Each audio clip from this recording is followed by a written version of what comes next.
Early results from the Morrison government's anti-violence violence campaign shows around 70% of people who have seen the ads are more mindful of respect. Here's a taste of the campaign. Come on then. What happened? Got detention, just for flicking up a girl's skirt. What? That's it? Doesn't she know that's just boys being boys? Yeah, I mean, I've already accepted that as I grow up, I'll probably be harassed and even abused. Sorry. That's not what I meant. Joining us now is the Minister for Families and Social Services, Paul Fletcher. Paul Fletcher, thanks so much for your time. Are you encouraged by the reaction that you've had to this campaign? Look, good to be with you this morning. And yes, the early research done on the effectiveness of the campaign does show that it's having an impact. The intention of this $30 million Stop It at the Start campaign, which is co-funded by the Commonwealth and state and territory governments, is to encourage adults to think about the things that we say when we're around children and young people. So it's particularly targeted at parents, teachers, sports coaches and others, because we can inadvertently say things which demonstrate a lack of respect for women, and the ad that you've just run, I think, conveys that message very effectively. Now, the research shows that there is a linkage between lack of respect for women and domestic violence. And the statistics on domestic violence in Australia are shocking. Each day, nearly 8 women are hospitalised as a result of an assault by a current or former partner. So domestic violence is a very significant issue, and the purpose of this campaign is to seek to change community attitudes over time. At the moment, around a quarter of young people say that if a young bloke makes comments about a girl in the street, for example, that they would not see a problem with that.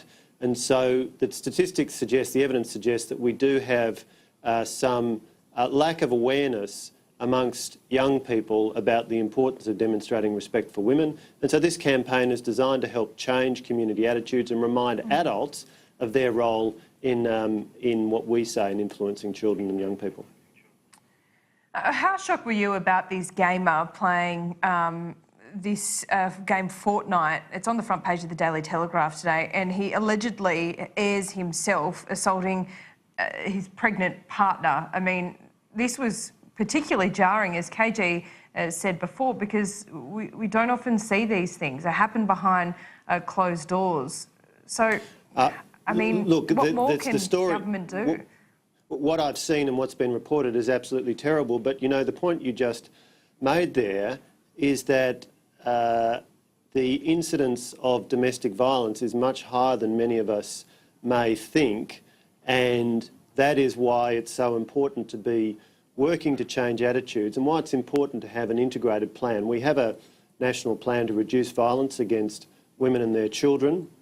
The Stop It at the Start campaign is part of phase 3 of that. Our Liberal National Government has invested over $350 million on measures to address women's safety. For example, just recently my colleague Minister for Women Kelly O'Dwyer announced $14.9 million to Good Shepherd Microfinance for no-interest loans for women who are in a situation where they need to very rapidly escape domestic violence in the home, need to set up a new household, often with children, and it's things like the cost of a bond or a new fridge or furniture that these no-interest loans will help women deal with.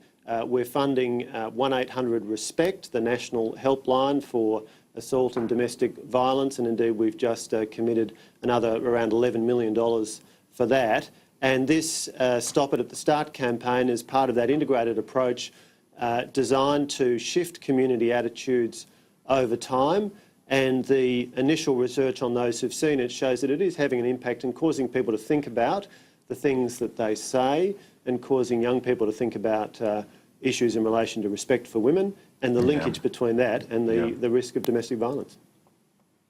Yeah, exactly, and you know, just a reminder of the importance of families and parents in all of that, and making sure that that everyone respects women and that young boys learn to do that from the outset. Let's, Paul Fletcher, ask you about the Labor position on a big issue heading into the election year, and this is on border protection. I know that the government wants to say that this is a vulnerability for Labor, but the fact is that Tanya Plibersek has reiterated again over the last 24 hours her support, leading left figure of the Labor Party, her support for offshore processing and boat turnbacks. They could not be tougher in terms of their message on those key pillars of the border protection approach, could they?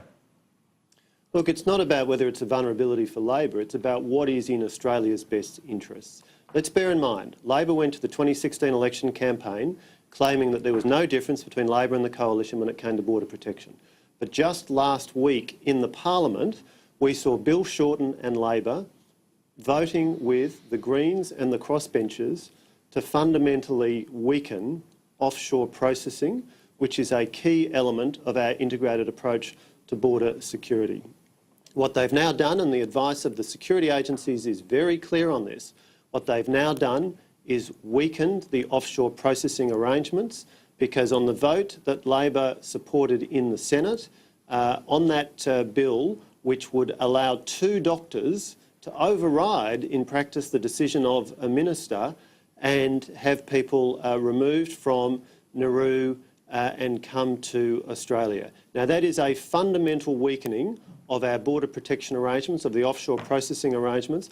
Labor claims that there is no difference between their position and the Coalition's position. They were proven last week to have misled the Australian people on that. That is not true, and Australians who are concerned and should be concerned about border protection and the fact that under the previous Labor government, 50,000 unauthorised arrivals, 1,200 dying at sea.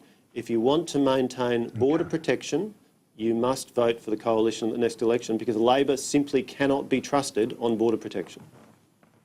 Paul Fletcher, thanks for that.